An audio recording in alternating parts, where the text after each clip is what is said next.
Okay, so it lives inside, right? Is a indie horror film, and it is scary as fuck, right? It is written and directed by Bishal Dutta. He came up with the story along with Ashish Mehta.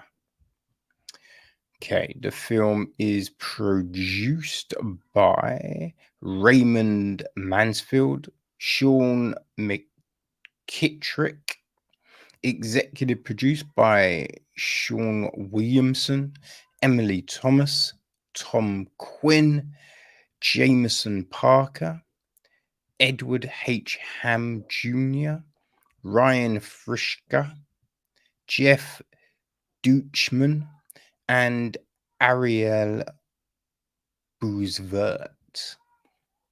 Wesley Hughes handles the music. Cinematography is Matthew Lynn. Jack Price edits the piece. Kate Eld, Chelsea Ellis Blosh, Marisol Roncalli, and Chris Wazinski handled the casting. Tyler Bishop Harron, production design. Tamira Gaffra, set decoration. Costume design is Odessa Bennett. Hair and makeup, special effects, we got Todd Masters, Melissa Nielsen, Incha Pafan, Tracy George, and Ashley D'Souza. Our cast. Well, Megan Suri is Samida, aka Sam. We've then got her mother, who is Porna, played by Niru Bajwa. Her dad is Inesh, played by Vic Saha. Her childhood friend Tamira is played by Mohana Krishna. Her her teacher Joyce is played by Betty Gabrielle. There is Russ, who's played by Gage Marsh. We have Karan, played by Siddhartha Minas. Radha Avashi, played by Sanjita Weil. We've got a young Tamara, played by Sassia Mooney. Yeah, that's it. Obviously, yeah, they don't give us the young Samita, which is odd, but yes, that's essentially the cast. Now, the gist of the film is this: Sam, an Indian American teen, lives in an idyllic suburb with a conservative mother and her assimilated father. Sam's cultural insecurities grow due to her estranged friend, Tamira, who mysteriously carries around an empty mason jar all the time.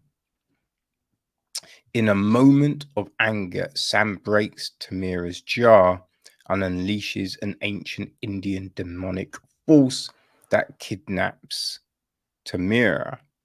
Well, it we don't know what happened to Tamira at the time, you know. But yes, it basically spirals everything out of control. Let's just leave it at that. So I think that gives away way too much. Now, Bishal had this to say, right? He took inspiration for the film from his own childhood experience of being born in India prior to moving to North America. And this story is influenced by Indian demonic mythology as well as a personal story from his grandfather. Right? He said, after I moved to North America from India at the age of 4, a lot of my social education came from watching American horror films. I always wondered, what were families like mine doing while Bruce the shark tore through Amita's waters, while Freddy Krueger slashed teenagers in the dreamscape, and while Jack Torrance chased his son through the maze like halls of the Overlook. As it developed, it lives inside, formed its own dual identity, much like mine. On one hand, it is a love story to the community and culture that raised me, while on the other, it is a visceral experience that is designed to instill the same raw terror in its viewers that my favorite horror films instilled in me. And I can tell you this, it definitely did that.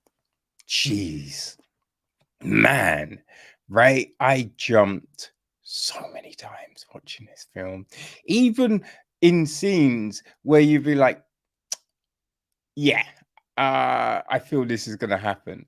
You know it's going to happen. And then it happens, and you're still like, you know what I mean? It's just like, God damn.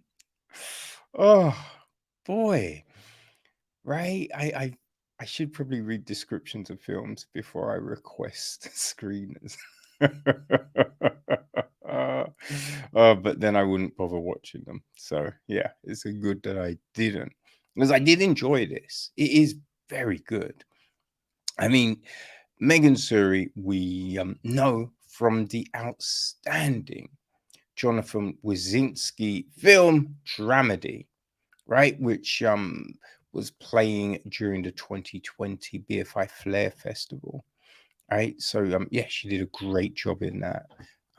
And so it was great to see her in this, you know. And I think it's definitely a relatable thing. I think when you come from a background that isn't the norm, right? Because man, the amount of times, you know, you get people being like, oh, don't you wish you were white? Right? Oh, do you do this? Right? Do your people do this? Right? Just all these different fucking questions and all of this. And, you know, you want to fit in because it ain't fun being called certain names every motherfucking day. Right? But in trying to fit in, you don't want to give up who you are. Right? Ideally, you know? But there are always these things, you know, don't you wish you were white? Right? Or, you know, oh, no, I wasn't talking about you. You're good. You're one of the good ones. I'm talking about the others, right? It's just all things like that that you hear. So when you're watching this and you're seeing, you know, how you know Samida is acting, it's you know, it's cold as fuck when it comes to Tamira, but you get it, right? You get it, how she's trying to pull away from her parents. You know, she doesn't want to speak the language, you know, doesn't want to necessarily eat the food, dress, and just all these different things, you know, participate in events because, you know, she'd rather hang out and fit in with her white friends, right? There is a scene in it when she's talking to Russ about Tamira, and he's like, no, you're nothing like Tamira, which is basically, yo, you're one of the good ones, right? That was just like, motherfucker. But she's like, oh, thanks. You know what I mean? And you're just like, yo, kid, you understand what he just said to you? Do you? But yeah, it hits all of those notes. And the way this opens, oh, it's creepy as fuck. Creepy, you know? Like, because we see all of these certain events which become clear later on in the film, right? You understand what we have seen in the opening sequence, right? And how messy it is, and be like, oh, that's what that means, you know? So all of that is crazy, but you know, you're just like, yo, what the fuck? And then, you know what I mean? We're at Samida's house, right? We see it from the outside. It looks idyllic. It looks lovely, right? And so we just have all of this. But then we see her in a routine, getting ready, and we be like, okay, okay. And when she comes out of her room, right? And you see her mum and what her mum's cooking and everything, you kind of get it. You kind of get it at that point, right? This kind of disconnect. But yeah, you know, the way it's all woven in, and this is, you know, I've spoken about Jaws a lot recently, and things like Alien, you know, The Thing, right? Where you don't see the big bad properly until the end. And this is one of those, which definitely works very well. Definitely work. There's the build up, the glimpses, the alluding to.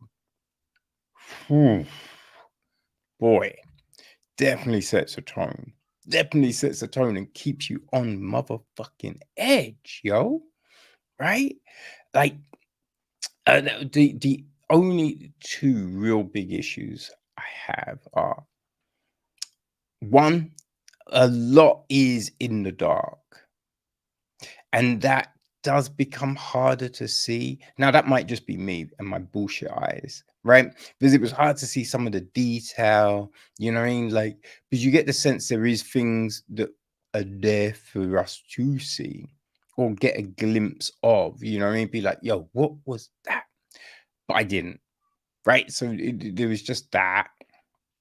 And then because, you know, her mum's conservative and she's still very much like holding on to the heritage. So she speaks the language, right? So we do get some subtitles, which are very small and there's no background behind them. So when there's a light scene, right, you lose the white friggin' text. That was frustrating.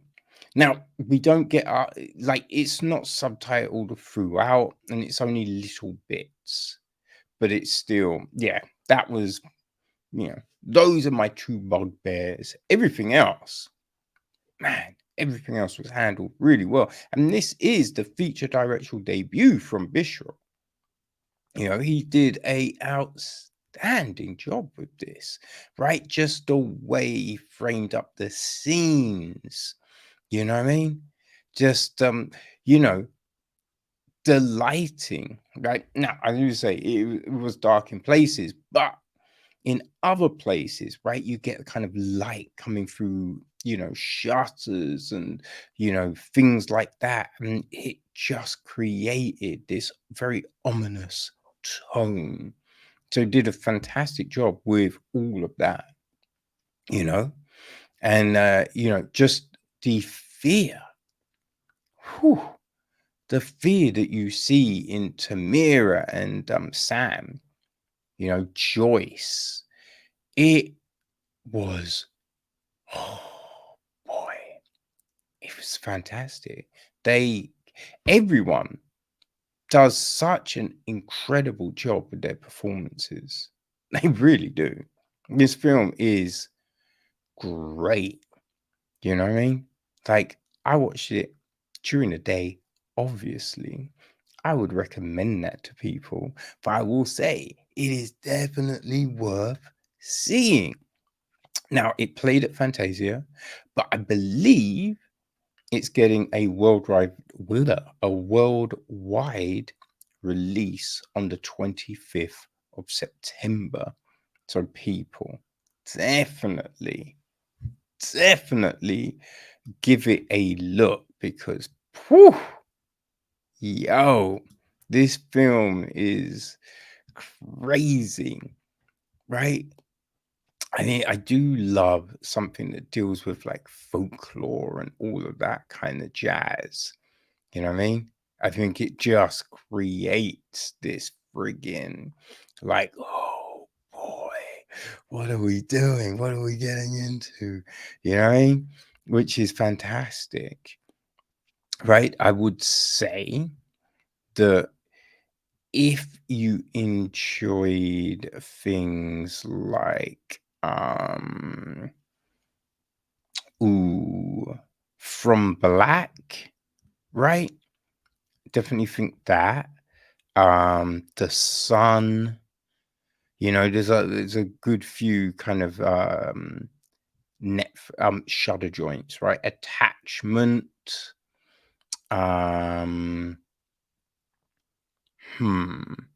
I mean, there's a good few, right? Those just alone, tonally, definitely work with this. So I would say if any of those floated your boat and you're like, yeah, I enjoyed the fuck out of those films, then I think you will definitely like It Lives Inside. It is very chilling, very motherfucking chilling. So yeah, be warned, right? Be warned, people. But it is very, very good. Very good. And he definitely did invoke a lot of those old school horrors. So yeah, if it sounds like you, then you are going to be over the moon when you watch It Lives Inside. So yes, there you go, people. There you go.